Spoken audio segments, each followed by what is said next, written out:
माँ तू सबसे प्यारी है, माँ तू जग में न्यारी है। माँ तू सबसे प्यारी है, माँ तू जग में न्यारी है। अपने आंचल में रखना, अपने आंचल में रखना। हमें वरदानों से भरना। माँ तू सबसे प्यारी है, माँ तू जग में न्यारी है। माँ तू सबसे प्यारी है, माँ तू जग में न्यारी है। पिता, पुत्र और पवित्र आत्मा के नाम पर आमीन। आप सबों को जय यीशु। हम लोग आज से मत्ती का सुसमाचार सीखना शुरू कर रहे हैं। बीती 2 क्लास में हम लोग नए विधान का इंट्रोडक्शन एवं 4 सुसमाचार का इंट्रोडक्शन हम लोगों ने कर चुके हैं। तो आज से हम लोग संत मत्ती रचित सुसमाचार की पढ़ाई शुरू कर रहे हैं। आप लोगों से पुनः अनुरोध है, नए विधान शुरू कर रहा है, विशेषकर ये 4 सुसमाचार, इनकी क्लास को एक भी क्लास आप मिस ना कीजिए। और बाइबल के उन अध्यायों को, जैसे अभी हम लोग आज मत्ती का सुसमाचार शुरू कर रहा है, मत्ती के सुसमाचार का अध्याय 1 से लेकर के आप थोड़ा सा पढ़ना शुरू कीजिए। जैसे मैंने पूर्व में भी बताया, यदि आपको उसके अंदर कोई डाउट है आप मुझे व्हाट्सएप कर सकते हैं। इन दिनों में मैं उसका क्लास लूँगा और साथ ही साथ ये भी मैं अनुरोध करूँगा, ध्यान से इसको सीख लीजिए। जब तक हम ये 4 सुसमाचार ईसा मसीह के जन्म से लेकर के मृत्यु और पुनरागमन के विषय में, इन 4 सुसमाचार में हम लोगों को सीखने के लिए मिलता है। ईसा मसीह को जानना है, ये 4 सुसमाचार सीखना बहुत ही जरूरी है। तो जैसे पुराने विधान को हम लोग जल्दी जल्दी केवल वो कैसे लिखा, क्या है, मेन कहानियां बोल करके हम लोग आए, इस प्रकार से नहीं। मेरे मन में एक विचार आया है, ये 4 सुसमाचार को हम लोग गहराई से पढ़ेंगे। हो सकता है कई क्लास इसी मत्ती के सुसमाचार के लिए ही लग जाएगा। तो आप मेरे साथ सीखते जाइए, और ये सीखना हम क्रिश्चियों के लिए बहुत ही जरूरी है। अनेकों लोग पाषंडता में इसलिए पड़े हुए हैं, उनको बाइबल नहीं मालूम है। कैथोलिक चर्च को क्यों छोड़ करके जाते हैं? बाइबल नहीं मालूम होने के कारण। और अज्ञानियों के झुंड के अंदर लोग मिल जाते हैं। इसी वजह से सही शिक्षा बाइबल चर्च ने दिया, और उस चर्च जो आधिकारिक रूप से सिखाते हैं उसी को ही मैं सिखाता हूँ। मैं आज भी सीखते जा रहा हूँ, जो सीखते जा रहा है उसी को मैं आप लोगों को सिखा रहा हूँ। और मैं आपको बताऊँ, ये जो मैं जो सीख रहा हूँ, इन जैसे मत्ती का सुसमाचार, मत्ती के सुसमाचार में जो डॉक्टरेट लिया हुआ जो पुरोहित लोग हैं, उनके द्वारा जो सिखाए हुआ बात, मैं अपने आप कुछ भी खोज कर करके नहीं बता रहा हूं। जो कुछ इस मत्ती के सुसमाचार, मात्र मत्ती के सुसमाचार में डॉक्टरेट लिया हुआ, और हमारे सेमिनारी वगैरह में कोई 20 साल से, कोई 40 साल से यही सिखाते जा रहा है। तो उनका एक एक अक्षर का क्या अर्थ है, क्या है, सब कुछ जानने वाले लोग जो सिखाया हुआ है। इसलिए मैं बोल रहा हूँ, ये आधिकारिक शिक्षा, इसको सही रूप से सीखने का प्रयत्न करेंगे। तो मत्ती का सुसमाचार का जो रचना, उसका काल, ये सब पिछले क्लास के अंदर मैंने बोला था, आपको याद होगा। मैंने बोला था सबसे पहले ईसा मसीह के जो शिक्षाओं को लिखने वाला व्यक्ति है मत्ती, केवल टीचिंग्स। लेकिन इसके बाद मार्कुस ने, विशेषकर मार्कुस ने संत पेत्रुस पौलुस के मृत्यु के बाद और रोम प्रदेश में अत्याचार बढ़ना शुरू किया उस समय पर, इसका मतलब है 65 के बाद सम्राट नीरो, सम्राट रोमन सम्राट बनकर के आए, उनके समय पर संत मार्कुस ने वहां पीड़ित कलीसियाओं को ढारस बंधाते हुए जो सुसमाचार लिखा, ईसा मसीह के एक जीवनी, जो बायोग्राफी जैसे, अब उनके जैसे जीवनी लिख रहा है उसी प्रकार लिखा। लेकिन संत मत्ती ने 50 से पहले केवल कुछ टीचिंग को लिखा था। मार्कुस के इस तरीके को देख करके मत्ती ने जो पहले जो लिखा हुआ, जो केवल ईसा मसीह का टीचिंग, उसी को ईसा मसीह के जीवन चरित्र के समान, जैसे यीशु समाचार आज मिला, उसके अनुसार फिर वो उसी को जो अरामाई भाषा में पहले लिखा हुआ टीचिंग को कहा जाता है, उसको ही एक्सपांड कर करके, मतलब इसी के अंदर वो भी मिलेगा। ग्रीक भाषा में पहले अरामाई भाषा में लिखा हुआ था, वो बाइबल का पार्ट नहीं है, लेकिन अभी जो लिखा हुआ है वो ग्रीक भाषा में 70 और 80 के बीच में, अधिकतर जो पंडितों का मतलब है ये 70 और 80 के बीच में, मतलब 70 में जो यरूशलेम मंदिर को ढहा गया था, इसके बाद का वर्णन होना चाहिए। कोई कोई कहते हैं 85 के आसपास में लिखा होगा, कुछ भी हो, 70 और 80 85 के उस आसपास के पीरियड में इसकी रचना हुआ। तब ये भी कहा जाता है मत्ती के नाम पर ये सुसमाचार जरूर है, लेकिन मत्ती स्वयं नहीं, मत्ती के जो स्कूल, उनका जो डिसाइपल्स, उन्होंने एक ग्रीक भाषा में मत्ती के नाम पर लिखा है। तो आज मैंने हेडिंग भी यही डाला है, मत्ती का सुसमाचार फिर पहले नंबर पर क्यों रखा है। 4 सुसमाचार में सबसे पहला लिखने वाला सुसमाचार मार्कुस का सुसमाचार है, तो मार्कुस का सुसमाचार पहला क्यों नहीं आया, मत्ती का सुसमाचार को ही क्यों पहले रखा।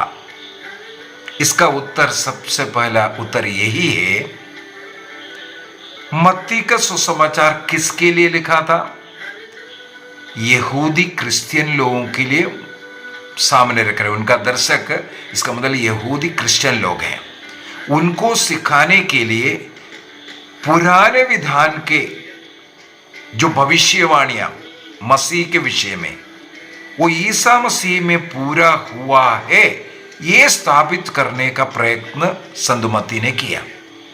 इसलिए पुराने विधान का सबसे ज्यादा कोटेशंस लिखने वाला व्यक्ति मत्ती है। पिछले क्लास में ये सब बता करके दिया। इस कारण, इसका मतलब पुराने विधान का कोटेशंस लिख करके पुराने विधान में जो भविष्यवाणियां हुआ वो ईसा मसीह है, ईसा मसीह में पूरा हुआ, ये स्थापित करने वाला ये सुसमाचार को, मत्ती के सुसमाचार को इसलिए पहले रखा क्योंकि वो पुराने विधान और नए विधान का एक प्रकार का ब्रिज बन रहा है। पुराने विधान से नए विधान में लेकर के जाने के लिए सबसे उत्तम पुस्तक मत्ती का सुसमाचार बन गया, क्योंकि पुराने विधान को ही कोट कर करके उसी को यहाँ उठा करके आगे हम लोगों को पॉइंट सब मिलेगा। यही मुख्य कारण है संत मत्ती का सुसमाचार को पहला स्थान देने का। और संत मत्ती का सुसमाचार कहाँ, किसके द्वारा लिखा गया, ये सब सूचनाएं बाइबल के अंदर हम लोगों को कहीं नहीं मिल सकता। किसी भी सुसमाचार के विषय में हम लोग ये डायरेक्ट नहीं बोल सकता। कहीं पढ़ाई कर करके जो बाइबल में डॉक्टरेट लेने वाले लोग निकालता है, ये आसपास क्यों, उसका भाषा शैली, ये सब देख करके उन लोग उसका जो समय का हो, किसने लिखा, ये सब निकाला जाता है। अगली बात है मत्ती के सुसमाचार के अंदर भी खुद मत्ती का नाम लिखा हुआ नहीं मिलेगा। वहां पर लेवी का नाम आपको मिलेगा, नाकेदार लेवी, नाकेदार के रूप में वहां पर लिखा हुआ है। और ये मूल भाषा ग्रीक, कोइन ग्रीक भाषा में इसकी रचना किया। सीरिया के जो अंत्योकियन जो कलीसिया है उन्हीं के लिए इसको लिखा गया। इसका मतलब है, इसका हम लोग सोच सकता है, हो सकता है सीरिया या अंत्योकिया में बैठ करके ही ये लिखा हो, लेकिन इनके सामने जो कलीसिया था जिनके लिए मुख्यतः लिखा गया वो है अंत्योकियन कलीसिया। वो सीरिया में था, आजकल अंत्योकिया जगह बदला है। और इसका रचना काल विश्वास करते हैं 70 के बाद 85 के बीच में, 70-80 ही जनरली कहा जाता है। मार्कुस का सुसमाचार 70 से पहले, यरूशलेम मंदिर ढाने के पहले मार्कुस का सुसमाचार अवश्य लिखा था, लेकिन मत्ती हो, लूक हो या योहन हो, इसके बाद का ही रचना हुआ है। तो सीरिया के जो क्रिस्तीय समुदाय, विशेषकर जो अंत्योकियन क्रिश्चियन समुदाय, जो यहूदी धर्म से जो क्रिश्चियन बना था, उनके लिए इसके ऊपर इसलिए जोर डाल रहा है। करीब यरूशलेम मंदिर के ढहाने तक, AD 70 तक, ये क्रिश्चियन लोग भी यहूदी मंदिर जाता था, यरूशलेम मंदिर जाया करता था, और सिनगोग में भी शुरू में जा रहा था। लेकिन बाद में इन लोगों को सिनगोग से निकाला गया। बाइबल से ही हम लोगों को प्रूफ होता है, सिनगोग से निकालना शुरू किया। इसके बाद चर्चेस बनना और चर्च में आराधना सब शुरू किया गया। उससे पहले यहूदी सिनगोग ही जाता था, और साथ ही साथ यरूशलेम मंदिर भी ये क्रिश्चियंस जाते थे। तो उन्हीं लोगों को सामने रख करके इसकी रचना किया गया है। और जिसने ये रचना किया है वो ग्रीक भाषा और अरामाय भाषा अच्छी तरह जानने वाला था, क्योंकि मैंने जैसे पहले कहा, जो सबसे पहले मत्ती ने लिखा अरामाय भाषा में जो टीचिंग था उसको भी इसके अंदर ऐड किया हुआ है और एक्सपैंड भी किया है। जैसे मार्कुस ने एक व्यक्ति का जीवन के विषय में जो लिखता है, उसी प्रकार इसको भी बना करके लिखा है। और एक क्यू सोर्स के विषय में पिछले क्लास में भी मैंने बोला है, वो हो सकता है मत्ती का अरामाया जो किताब है वही हो सकता है, या अन्य हो सकता है उनके सामने कोई टीचिंग हो, क्योंकि वर्बल टीचिंग चलता था, वो टीचिंग ही हो, कोई भी हो जो मत्ती का सुसमाचार लिखने के लिए, लूकस, इनके लिए एक कॉमन जो कुल्ले अर्थात क्यू सोर्स जो मिलता था उसका भी सहारे लिया। और अनेकों बातें केवल मत्ती का भी अपना खुद का भी है, उसको हम सोर्स कहते हैं, मैथ्यू का सोर्स जो कहते हैं। इसको बहुत ही ध्यान से लिखा गया है। उस लिखने का वो ढंग हम लोगों को सीखने की जरूरत है। इसके अंदर 5 प्रीचिंग्स हैं। प्रीचिंग मुख्यतः 5 प्रीचिंग, ईसा मसीह का 5 प्रीचिंग। इस मत्ती के सुसमाचार को उन 5 प्रीचिंग के आधार पर हम लोग डिवाइड कर सकता है, 5 भाग ऐसा हम लोग डिवाइड कर सकता है। और हर एक प्रीचिंग खत्म होने के समय पर कुछ विशेष आधिकारिक टीचिंग उसके साथ जोड़ करके भी रखा हुआ हम लोगों को मिलेगा। कुछ ऐसा फॉर्मूलास बनाए हुए, आगे मैं उसके विषय में बता दूँ। तो मत्ती के सुसमाचार को इन 5 जो टीचिंग्स हैं, वचन की घोषणाएं जो हुआ, उसके अनुसार हम लोग डिवाइड भी कर सकता है। मत्ती के जो लिखने में कुछ एक विशेष तरीका, एक शैली हम लोगों को देखने के लिए मिलता है।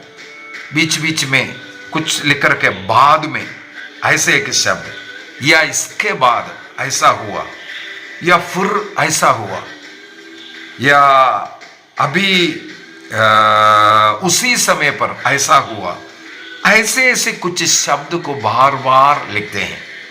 बाद में ऐसा हुआ, इसके बाद ऐसा हुआ, तुरंत ऐसा हुआ, फिर या उसी समय पर ऐसा हुआ। इस प्रकार का कुछ शब्दों का कुछ शैली मत्ती की इस रचना में हम लोगों को देखने के लिए मिलता है। तो आप लोग बाइबल पढ़ते वक्त अभी ये सब रखना है। देखो, कुछ बातें करके इसके बाद में, या इसके बाद, या फिर तुरंत, ऐसे ऐसे शब्द को बार बार लिखा हुआ एक शैली हम लोगों को पढ़ने के लिए मिलेगा। ये सब लिखने के साथ साथ कुछ यहूदी जो बोलियां है वो भी हम लोगों को इसमें देखने के लिए मिलता है, क्योंकि ये यहूदी क्रिश्चियन को सामने देख कर रख करके लिखा गया, इसी वजह से। और सेकंड बात, ध्यान से सुने, ये सब कुछ इंटरेस्टेड बात है। ये सब जानने के बाद मत्ती के सुसमाचार को सीखने के लिए हम लोगों को और आनंद आएगा। मत्ती ने जो कुछ लिखा है उसके अंदर 3, 7 या उसका कुछ गुणाओं को जो बना करके, कुछ 3 का ग्रुप है, 7 का कुछ ग्रुप मिलेगा, या इन 3 का या 7 का गुणाओं का कुछ ग्रुप मिलेगा। इसी प्रकार कुछ ग्रुप बना करके लिखने का एक शैली हम लोगों को देखने के लिए मिलेगा। उदाहरण के लिए, जब ईसा मसीह के वंशावली जहां लिख रहा है, वहां पर 14 का 3 ग्रुप मिलेगा। 14 माने 7 गुणा 2, 14, इस प्रकार। दूसरा, प्रभु ईसा मसीह ने जो प्रार्थना सीखा है, प्रभु की विनती, उसमें 7 याचनाएं संत मत्ती के सुसमाचार में लिखा हुआ, उस प्रार्थना में 7 याचनाएं मिलेगा। लूकस के सुसमाचार में भी है, लेकिन उसमें केवल 5 याचना मिलेगा। 13वें अध्याय में, मत्ती का सुसमाचार 13वें अध्याय के अंदर कई दृष्टांत है, वहां पर 7 दृष्टांतों को लिखा हुआ है। 23वां अध्याय में इसी प्रकार हम लोगों को मिलेगा 7 बार धिक्कार कहता हुआ, 7 धिक्कार हेडिंग ही डाला हुआ है। अभी 3 में संत जोसेफ को यहां स्वप्न 3 बार मिलता हुआ हम लोगों को पढ़ने के लिए मिलता है। ईसा मसीह को मरुभूमि में जो परीक्षाएं, 3 परीक्षाओं के विषय में वर्णन किया हुआ है। अध्याय 6 वाक्य 1 से अगर पढ़ेंगे, वहां पर 3 ईश्वरीय गुणों के विषय में वहां पर लिखा हुआ है। ईसा मसीह गत्समनी में एक ही बात 3 बार प्रार्थना किया, उसके विषय में वर्णन किया हुआ है। यदि ईसा मसीह के जो चमत्कारों के विषय में हम लोग पढ़ेंगे, कुल मिलाकर के हम लोगों को अध्याय 8 और 9 के अंदर 10 चमत्कार मिल रहा है। वहां पर हम लोगों को ये तरीका, इन चमत्कारों को, इन कहानियों को लिखने का 3 का गण मिला करके 3 ऐसा 3 गण है। तीसरे में चौथा एक और आड़ गया, इसलिए 10 हो गया। और ये एक गण से दूसरा गण शुरू होने के बीच में एक विशेषकर जो शिष्य लोगों के शिष्यत्व के विषय में मुख्यतः वहां पर एक अलग टीचिंग आपको मिलेगा। देखो, एक रचना शैली है वो। चमत्कारों के विषय में लिख रहा है, 3 लिखा, इसके बाद एक शिष्यत्व के विषय में, इसके बाद 3 चमत्कार, इसके बाद शिष्यत्व के विषय में, इसके बाद 3 की जगह पर 4 है वहां पर। इस प्रकार का एक तरीका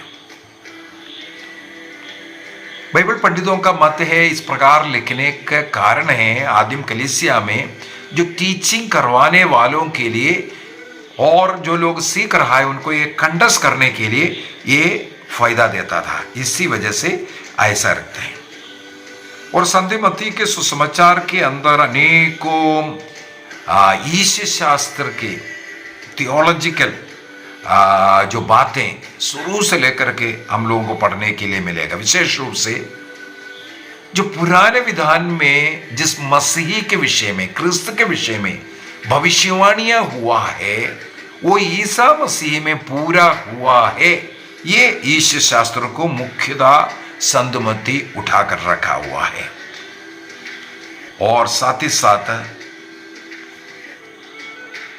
पुराने विधान का 43 कोटेशंस, 43 कोटेशंस संत मत्ती के सुसमाचार में हम लोगों को पढ़ने के लिए मिलेगा। 48 मत्ती और मार्कुस और लूकस में केवल 19 है, योहन के सुसमाचार में 14 है, लेकिन मत्ती के सुसमाचार में पुराना विधान का कोटेशन 43 है। अभी अगली बात है, इन 43 में से 10 में वो जो लिखा हुआ वो बातें ईसा मसीह में पूरा हुआ ये बोल करके लिखा हुआ मिलेगा।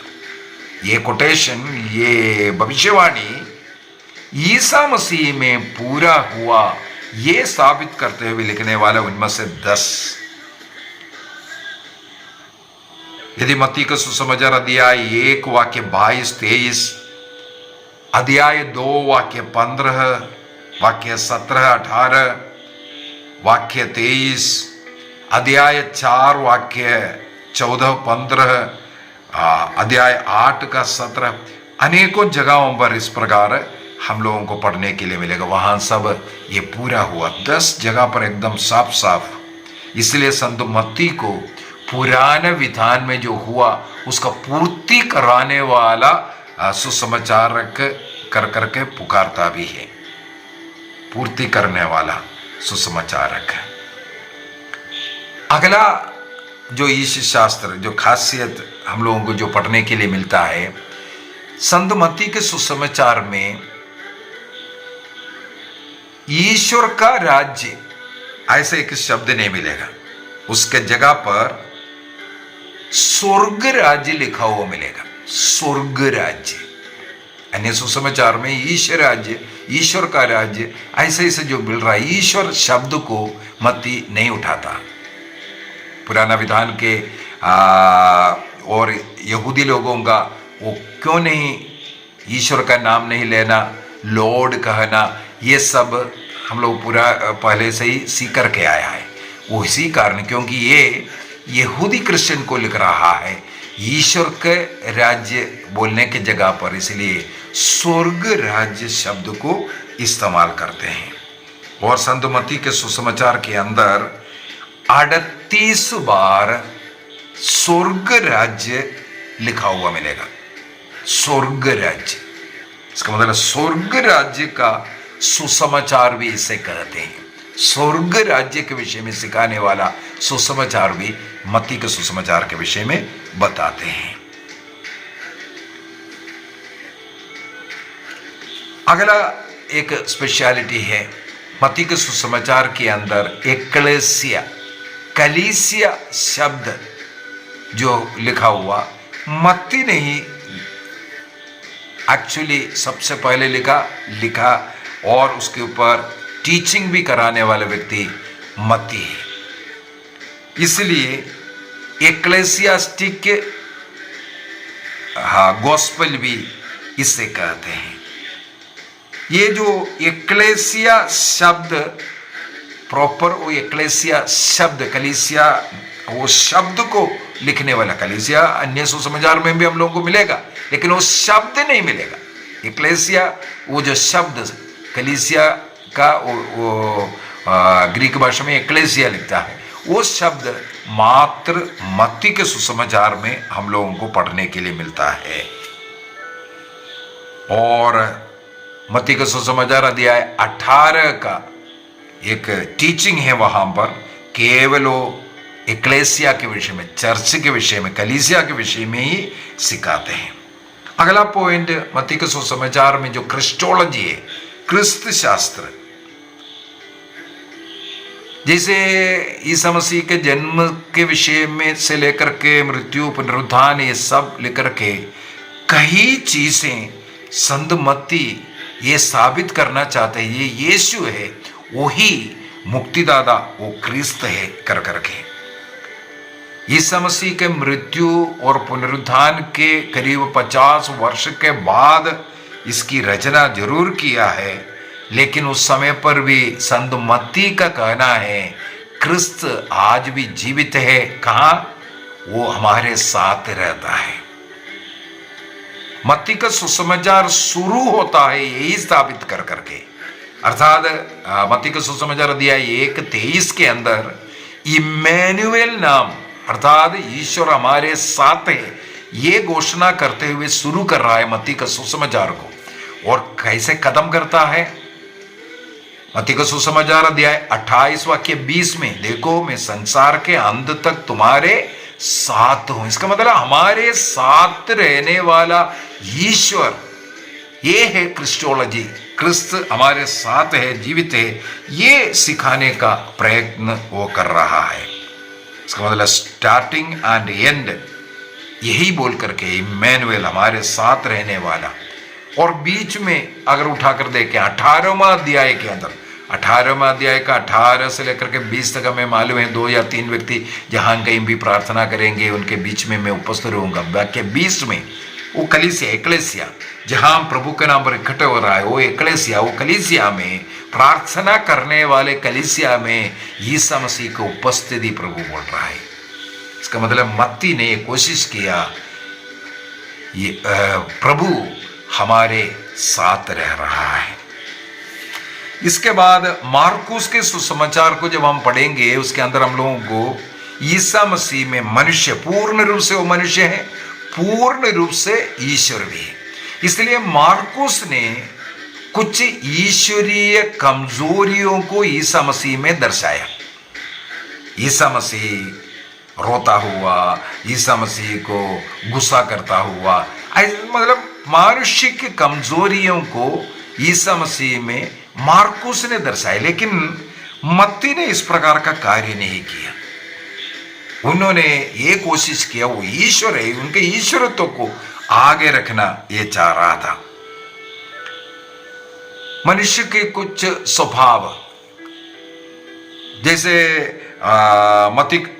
मार्कुस का सुसमाचार अध्याय 1:41 में लोगों का वहां पर कोड़ी को देख करके, एक कोड़ी व्यक्ति प्रभु से प्रार्थना कर रहा है।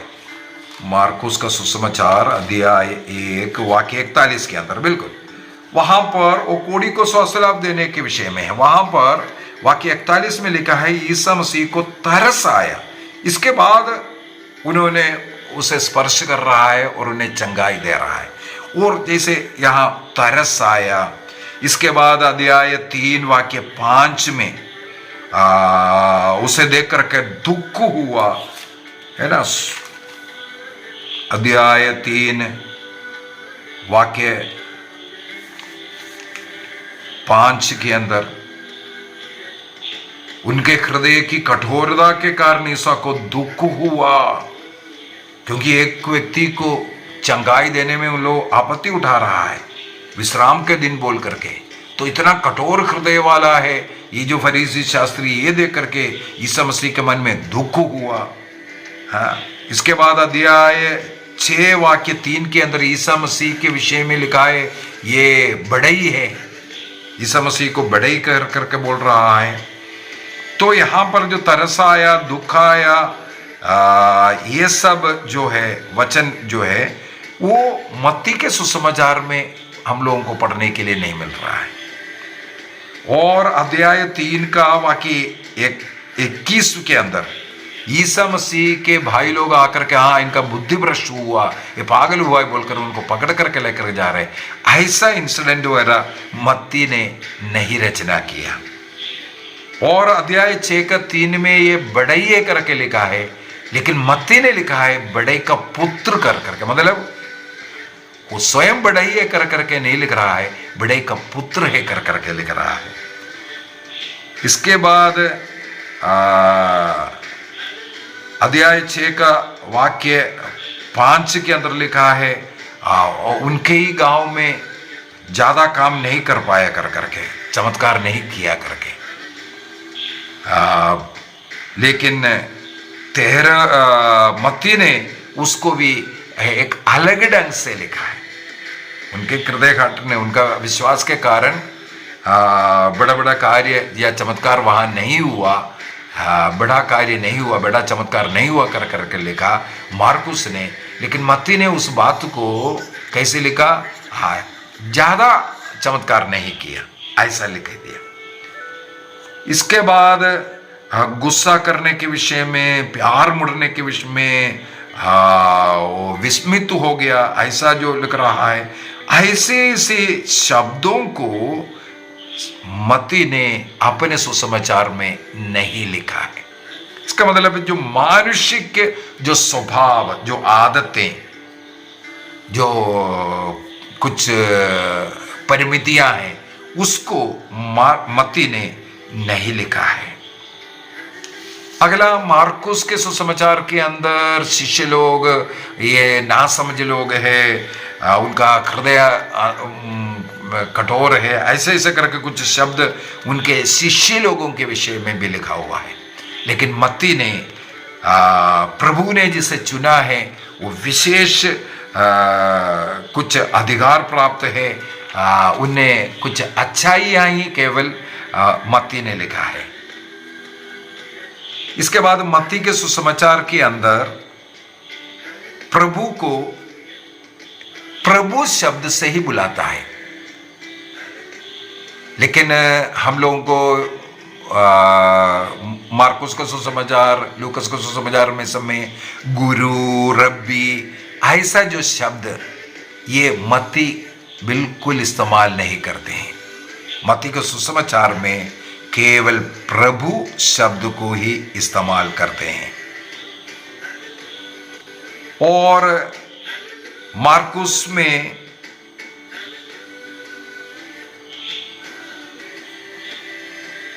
शिष्य लोग जो है कई कई जगह पर प्रभु यीशु मसीह से क्वेश्चन करते हैं, लेकिन मत्ती इस प्रकार का कोई भी कार्य नहीं करते हैं। उल्टा मत्ती के सुसमाचार में शिष्य लोग यीशु मसीह को ईश्वर मान करके उनके आराधना करता हुआ, अध्याय 14 का वाक्य 35 के अंदर हम लोगों को आराधना करता हुआ पढ़ने के लिए मिलेगा। मार्कुस का सुसमाचार उसके अध्याय 4 वाक्य 38 के अंदर, जब इन लोग नाव पर चल रहा था, आंधी चला, इन लोग डर गया, तब वो प्रभु को आकर के जगा करके क्या कहते हैं, गुरुवर हम डूब रहे हैं, क्या आपको इसकी कोई चिंता नहीं है? देखो यहां मार्कुस क्वेश्चन करा रहा है ईसा मसीह से। ये बात मत्ती ने नहीं लिखा है। उसी प्रकार अध्याय 5 वाक्य 31 के अंदर, जब जो 12 साल से रक्तस्राव से पीड़ित महिला, उन्होंने यीशु मसीह कपड़े को, पल्ले को स्पर्श किया, प्रभु को अनुभव किया, उनसे शक्ति निकली, वहां पर प्रभु ने सवाल किया कौन मुझे स्पर्श किया? तब शिष्य लोग उल्टा यीशु मसीह को बोल रहा है, तुम्हें मालूम नहीं है कितना भीड़ है, ये धक्कम धुक्की चल रहा है। लेकिन मत्ती ने इस प्रकार का टिप्पणी नहीं लिखा है, यीशु मसीह को क्वेश्चन करने वाला शिष्य के रूप में। मार्कुस का सुसमाचार उसके अध्याय 6 का एक और उदाहरण बोल कर देता हूं। अध्याय 6, मार्कुस का सुसमाचार अध्याय 6 वाक्य मार्कुस का सुसमाचार अध्याय 6 वाक्य 37 वहां पर जो ईसा ने उन्हें उत्तर दिया, तुम लोग ही उन्हें खाने के लिए दे दो। शिष्यों ने कहा, हम कहाँ जाकर के खरीद कर लेके आएंगे? 100 दिनार का रोटी भी खरीद ले तो उन्हें रोटियां खरीद ले और उन्हें लोगों को खिला दे। सवाल करता हुआ, ऐसा उल्टा सवाल करता हुआ मत्ती के सुसमाचार में कहीं भी हम लोगों को पढ़ने के लिए नहीं मिलता है। मार्कुस के सुसमाचार के विषय में बताऊंगा। जो बाइबल पंडितों का मत है, जब लिखा गया जो ग्रीक भाषा, वो भाषा तक और उसमें ग्रामर और कई चीज़ें इसमें कमियां था और उनको भी जो अच्छा नहीं लग रहा था, ऐसे शब्दों को इसलिए मत्ती के सुसमाचार, लूकस के सुसमाचार वगैरह में उन्होंने थोड़ा सा और पॉलिश कर करके लिखा करके बोलते हैं। इसके बाद मत्ती के सुसमाचार अध्याय 5 वाक्य 17-18 के अंदर ईसा मसीह स्वयं बोल करके दे रहा है, मैं पुराने विधान को समाप्त करने के लिए नहीं आया, बल्कि मैं उसे पूर्ति करने के लिए आया। तो मत्ती ने ये कोशिश किया है, पुराने विधान में जो लिखा हुआ बात वो ईसा मसीह में पूरा हो रहा है। उदाहरण के लिए मत्ती का सुसमाचार 19 वाक्य 7-8, वहां पर मूसा नबी के विषय में स्वयं ईसा मसीह का टिप्पणी के अंदर, और अध्याय 23 वाक्य 1 और 2 के अंदर मूसा का जो अधिकार के विषय में, वो सब माननीय है, आदर करना है। इस प्रकार का टीचिंग हम लोगों को मिलते हैं। और यहूदी लोगों को जो नियम मिला है मूसा नबी के द्वारा, उसके अंदर जो साबत के विषय में हो जो है वो सब सही है। साबत का अर्थ सही निकाल करके उसके अनुसार आचरण करने की जरूरत है। इस पर ईसा मसीह जोर डालता था। और एडी 70 तक ये भी कहा जाता है मूसा के नियम के अनुसार, क्योंकि नया कोई बाइबल ऐसा कोई शिक्षा क्रिश्चियन टीचिंग कोई अलग सा नहीं था, इसलिए मूसा के नियम को विशेषकर जो पंच ग्रंथियों को उसी प्रकार जैसे यहूदी लोग मानते आते हैं, यहूदी क्रिश्चियन लोग भी, आदिम कलीसिया के जो क्रिश्चियन लोग भी इसको मनाते हुए ही आए थे। और जब मत्ती ने सुसमाचार वगैरह जो लिखा है उस समय पर चर्च वगैरह और उनके सिनगोग से सब बाहर निकाला गया, इसी वजह से एक अलग तरीके का केवल ईसा मसीह के टीचिंग को वहाँ पर सिखाना शुरू किया। और मत्ती ने कोशिश भी किया पुराने विधान के कोट कर करके ईसा मसीह ने क्या क्या उसको बताया। अगले क्लास के अंदर उसमें हम लोग जा रहे हैं। और इस प्रकार जो कई फर्क हम लोगों को अन्य सुसमाचार में और मत्ती के सुसमाचार में मिलेगा। थोड़ा सा एक आधा बात और बोल करके मैं खत्म करूंगा। इस मत्ती के सुसमाचार का विभाजन कैसे करेंगे? जैसे मैंने बोला 5 ईसा मसीह के टॉक्स मिलेगा, उसके आधार पर सबसे पहला डिवीजन, उसके आधार पर 5 टॉक के प्रीचिंग के अनुसार इसका विभाजन होता है। सबसे पहले जो अध्याय 1 और 2 वो जो है मत्ती के सुसमाचार का एक इंट्रोडक्टरी पार्ट भी हम बोल सकते हैं, विशेषकर ईसा मसीह के जन्म का और वो बाल्य अवस्था का उस समय का इतिहास है। इसके बाद 3 और 4 को कहा जाता है ईसा मसीह का पब्लिक लाइफ जो शुरू हो रहा है उसका तैयारी की समय है। 5 से लेकर के 7 तक पहाड़ी संदेश, सबसे फर्स्ट प्रीचिंग ग्रुप अध्याय 5 और से लेकर के 7 तक। 8 और 9 फिर से कुछ एक्सप्लेनेशन, कुछ टीचिंग है।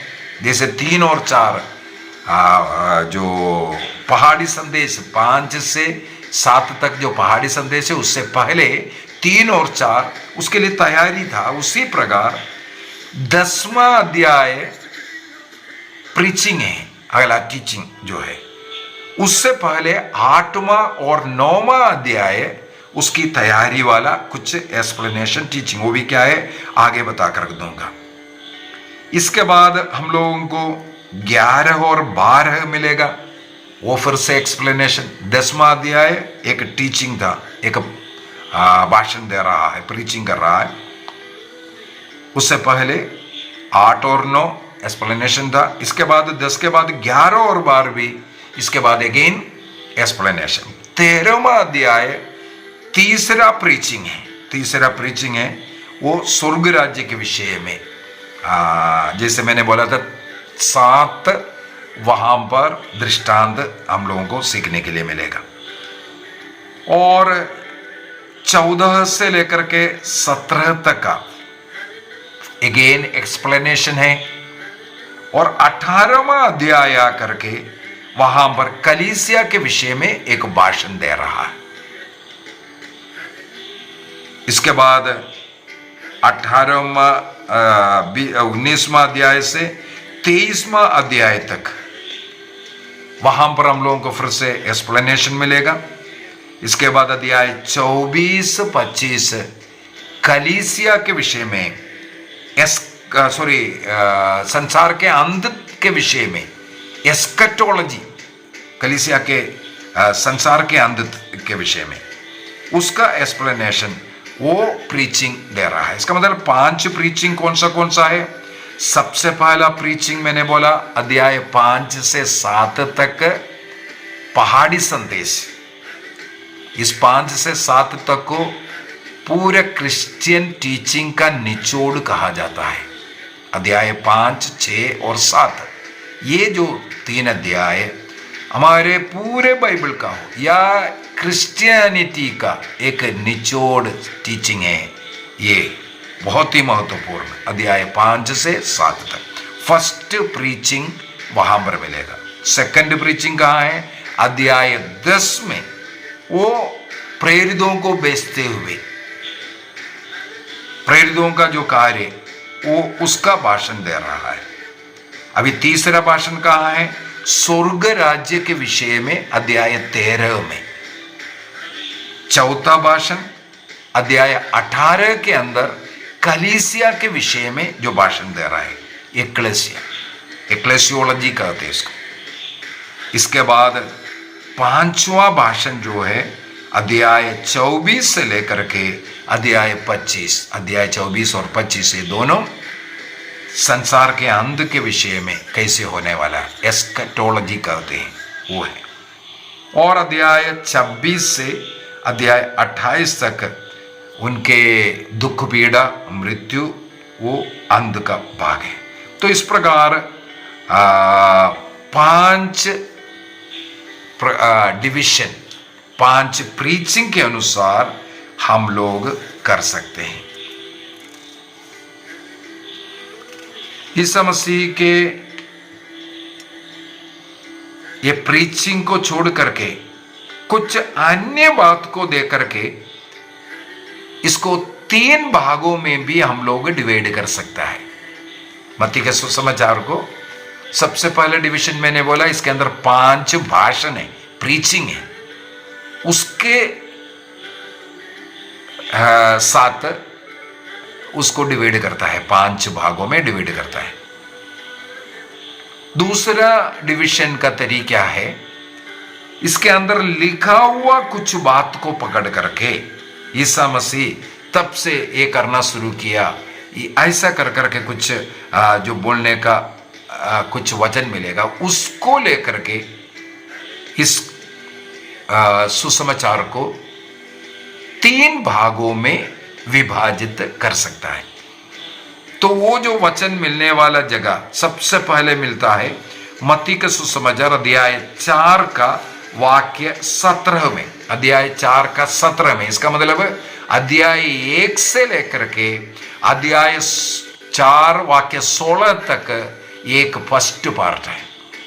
क्योंकि 17वां वचन में हम लोग पढ़ते हैं मैथ्यू चैप्टर 4 वर्स 17, वहां पर हम लोग पढ़ते हैं उस समय से ईसा उपदेश देने और यह कहने लगे। उस समय से, इसका मतलब उससे पहले का अध्याय 4 का वाक्य 16 तक वचनों को फर्स्ट पार्ट बोलते हैं। अभी सेकंड पार्ट यहां से शुरू हो गया। अध्याय 4 वाक्य 17 से सेकंड पार्ट शुरू हो गया। अभी आकर के अध्याय 16 का वाक्य 21 को हम लोग पढ़ेंगे। अध्याय 16 वाक्य 21, वहां पर हम लोगों को पढ़ने के लिए मिलता है उस समय से ईसा अपने शिष्यों को यह समझाने लगा कि मुझे यरूशलेम जाना है, ऐसे ऐसा बोल करके। इसका मतलब वाक्य 21 में है तो वाक्य 20 तक कहां से शुरू किया था? अध्याय 4 वाक्य 17 से अध्याय 16 वाक्य 20 तक सेकंड पार्ट है। फर्स्ट पार्ट कहां था? अध्याय 1 से अध्याय 4 वाक्य 16 तक फर्स्ट पार्ट है। इसके बाद सेकंड पार्ट 17 से लेकर के अध्याय 16 वाक्य 20 तक। अध्याय 16 का 21 में हम लोग पढ़ते हैं उस समय से ईसा मसीह अपने शिष्यों को यह समझाने के लिए, इस वचन को पकड़ करके। इसके बाद वाक्य अध्याय 28 का वाक्य 20 तक, ये तीसरा पार्ट। तो इस प्रकार इस शब्द को पकड़ करके उस समय से ईसा अपने शिष्यों को ये सिखाना, ये समझाना, ये सब शुरू किया, यरूशलेम की ओर जाना शुरू किया। ये जो बोलने वाला 2 शब्द हम लोगों को मिल रहा है, कहां कहां मिला? मत्ती अध्याय 4 17 में और अध्याय 16 वाक्य 21 में। उन 2 वचनों को पकड़कर अध्यायों को, इन मत्ती के सुसमाचार को 3 भागों में डिवाइड करता है। तो इस डिवीजन के अनुसार हम लोग कल से मत्ती का सुसमाचार अध्याय 1 से थोड़ा सा सीखना शुरू करेंगे। अभी केवल क्या खासियत है, कैसे डिवीजन हुआ, अन्य सुसमाचार और मत्ती के सुसमाचार में क्या अंतर है, ये सब आज के क्लास में हम लोगों ने सुना। कल से हम लोग अध्याय 1 से और थोड़ा गहराई से सीखना शुरू करेंगे। प्रभु हम सबों को आशीष प्रदान करें। पिता, पुत्र और पवित्र आत्मा के नाम पर आमीन।